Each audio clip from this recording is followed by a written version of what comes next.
나는 최근 형수님과 아주 진한 사이가 되었다. 사실 오래전부터 형수님을 마음에 품고 있었지만 그 일을 실행에 옮기게 될 줄은 정말 몰랐다. 부끄럽지만 써리모 채널에 고백해 보겠다. 여러분은 써리모의 영상을 재미있게 좋아요. 듣고 계십니다.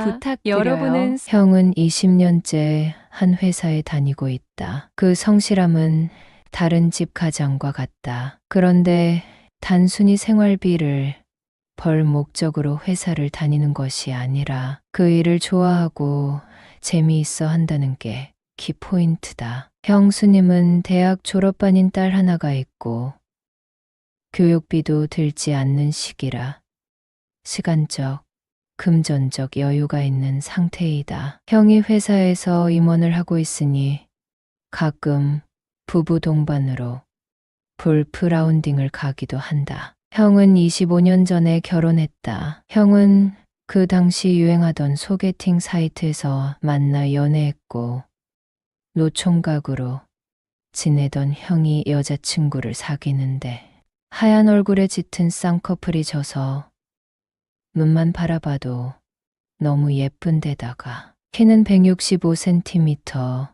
48kg 나간다고 어찌나 자랑을 하던지 형수를 빨리 보고 싶었다. 나는 형수를 소개받은 자리에서 형이 남자로서 너무 부러웠다. 그 이유는 형수는 너무 예뻤고 나이에 비해 어려 보였다. 20대 후반인 형수는 대학생이라고 해도 믿을 만큼 젊고 건강해 보였다. 그 당시 홍대에서 형수를 소개받아 스테이크를 먹고 집에 오는 동안 형수는 남동생이 없어서 참 외로웠는데 이렇게 젊고 잘생긴 시동생까지 생긴다니 너무 설렌다고 하는 바람에 어깨가 으쓱해졌다. 형은 결혼해서 잘 사는가 싶었다. 하지만 두 번의 초기 유산으로 형수의 밝은 얼굴은 점점 어두워졌다. 내가 할 수 있는 일이 뭐가 있을까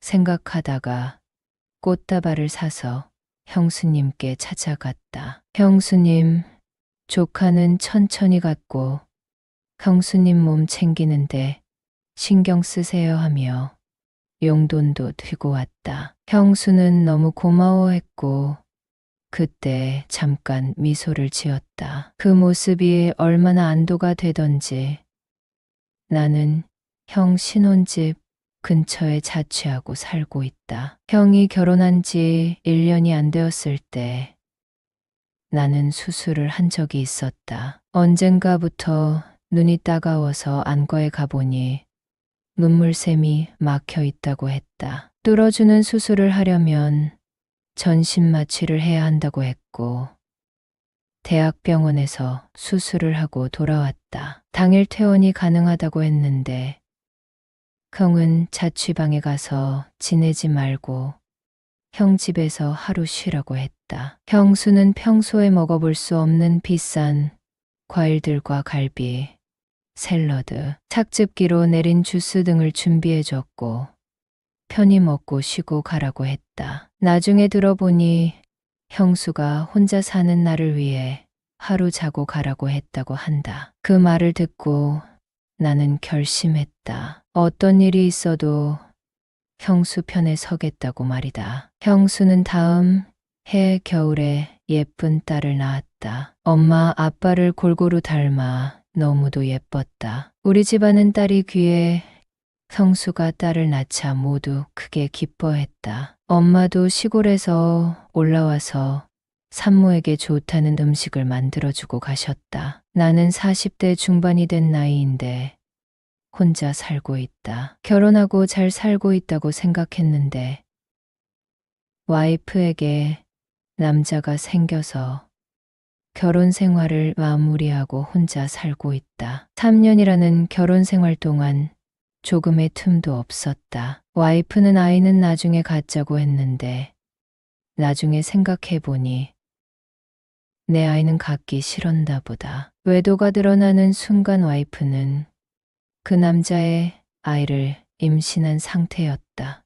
그렇게 우리는 헤어졌고 나는 혼자 살고 있다. 이제 여자라면 지긋지긋하다. 이런 내 사정을 잘 아는 형 부부는 가끔 나를 불러 밥을 해주기도 한다. 예쁜 조카는 아르바이트에서 첫 월급을 받은 날 작은 아빠 힘내라며 양말 세트를 사와서 건네주기도 했다. 형 가족은 이렇게 따뜻했다. 그런데 형수와 일이 생긴 건 작년 봄쯤이었다. 형은 정말 바쁜 사람이었고 어버이날 경에 해외 출장을 가게 되었다. 먼 지방에 사시는 부모님께 가지 못하니 이번에는 형수, 조카와 같이 지방에 가라고 부탁을 했다. 나는 그러마하고 대답했고 새벽에 형수, 조카를 태우고 출발했다. 그런데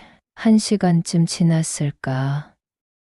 잠깐의 졸음, 운전으로 인해 삼중추돌 사고가 나고 말았다. 속도는 높지 않아 큰 사고는 나지 않았지만 사고 처리하는데 2시간 정도가 소요됐다. 형수는 뒷자리에 앉아 있었고 가운데 자리에 있는 팔걸이에 기대고 자다가 그만 머리를 박고 말았다. 내가 흔들리는 느낌을 받았다고 했고 미안한 마음에 근처 대학병원에 갔다. 검사 결과 아무 이상은 없었고 두통약을 3일간 먹어보고 이상이 있을 경우 다시 병원에 오라는 답변을 들었다. 나는 너무 미안한 마음에 차를 돌려 집에 왔다. 이 상태로 먼 지방에 사시는 부모님을 뵈러 간다는 것은 너무 이기적인 마음이기 때문이다. 형수를 집에 모셔다 드리고 집에 돌아가려는데 형수는 사고 때문에 몸이 아프면 전화해도 되냐고 물었다. 나는 당연히 24시간 가리지 말고 전화하라고 했다. 나는 집에 가서 쉬고 있었고 우리 예쁜 형수가 아프지 않았으면 하는 마음으로 잠을 청했다. 띠리리리 전화가 왔고 받아보니 형수였다. 형수는 울먹이고 있었다. 무슨 일이냐고, 머리가 아프냐고 물었더니 아니라고 우리 집으로 오겠다고 했다. 나는 알겠다고 하고 기다렸다. 형수는 잠이 안 와서 노트북을 켰는데 형의 메신저가 자동 로그인 되었다고 했다. 형은 출장을 간 것이 아니고 만나는 여자와 여행을 갔다고 말하며 엉엉 울었다. 형은 그동안 이 여자와 놀러 다니면서 회사 핑계를 대고 있었던 것이라고 했다. 나는 형에게 전화를 했고 형은 받지 않았다. 형에게 휴대폰을 보면 전화 달라고 메시지를 남겼다. 형수는 남편만 믿고 살았는데 자기를 속이고 여자를 만나고 있고 해외여행까지 다니고 있었다며 흥분해 있었다. 게다가 자기는 부모님을 찾아 뵙지도 않으면서 어버이날을 챙기라고 한 게 사람이냐고 마구 소리를 질렀다. 나는 형이 다 잘못했다고, 형수는 잘못 없다고, 형이 오면 해결해 보자고 형수를 달랬다. 형수는 울부짖다가 잠시 눕고 싶다고 했고 작은 방 침대에 누워서 쉬었다. 잠시 후 형수에게 물을 갖다 주러 갔는데 눈이 퉁퉁 붓도록 울고 있던 형수의 모습이 왜 그렇게 예뻐 보였는지 모른다. 형에게 받을 것 다 받고 형을 내쫓아라. 나는 형수님 편에 서겠다고 했다. 형수는 어느 정도 흥분이 가라앉은 것 같았고 크게 하품을 하더니 잠이 들었다. 난 그런 형수의 모습을 보고 마음이 쓰였다. 혹시라도 나쁜 생각을 하면 안 되니까 하는 생각으로 형수 옆에 쪼그려 앉아 잠시 잠이 들었다. 시계를 보니 새벽 2시였다. 형수는 집에 가야 한다고 일어났고 나는 조카에게 연락해 왔으니 편히 주무시고 가라고 했다. 형수는 나에게 고맙다고 했고 사실 우리는 각방 쓴 지 10년도 넘었고 부부관계를 한 게 언제인지 기억이 안 날 정도라고 했다. 메신저를 보기 전까지는 그저 회사 생활하느라 바빠서 그런가 보다 생각했지만 여자가 생긴 지 오래된 것 같다며 억울하다고 울었다. 나는 형수를 다시 위로하며 살짝 안아줬다. 형수에게 이런 타이밍에 맞지 않는 얘기지만 사실 형수를 좋아하고 있다고 고백했고 형수는 우리 형에게 복수하자며 입을 맞췄다. 우리는 그날 3번이나 관계를 했다. 평소 꾸준히 운동을 해온 나는 누구보다 건강했고 성수는 너무 좋다고 하며 기쁨의 눈물을 흘렸다. 이렇게 예쁜 와이프를 두고 다른 여자를 만나는 형은 맨몸으로 쫓아내야 한다고 했고 우리는 그날 이후로 개인적으로 좋은 시간을 보냈다. 여러분은 써리모의 영상을 재미있게 듣고 계십니다. 여러분은 형수는 이혼 소송을 진행했고 나는 형수의 편에 섰다. 형은 할 말이 없다며